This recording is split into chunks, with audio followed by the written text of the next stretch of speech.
high, but the pace of borrowing slowed a bit from the prior month. Any concern there? That's right. We're back to kind of a slow crawl again.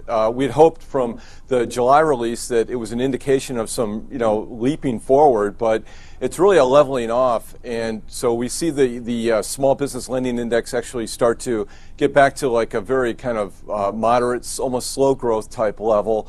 And that's after the double-digit increases that we had in July. And so it seemed like there was some momentum building, and we've kind of let the air out of that tire just a little bit.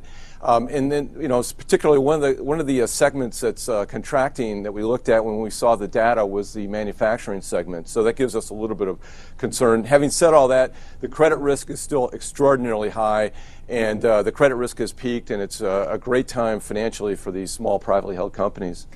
You had recently come out with a study that tapering was good for small business lending. Now, we know that the Federal Reserve decided not to taper. So what does that mean in terms of the borrowing? Is it a concern that we should worry about, or are these businesses still going to be able to plow forward? Yeah, they will, because once tapering occurs, and it'll eventually come to an end as it has to, that we'll see that those are the conditions that make it ripe for small businesses to start to invest and expand.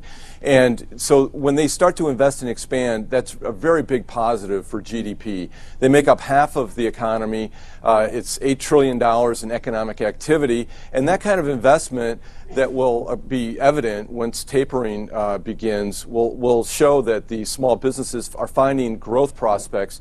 Their order books are starting to fill up. They're starting to see an opportunity to invest again in a much bigger way, because there must be the phenomenon of new customers walking through the front door. So it'll eventually happen. Unfortunately, we're just not there yet. And this latest release really kind of helps to confirm the fact that the small businesses are back to kind of a slow crawl, and the overall economy is back to a slow crawl as well, based on this latest number.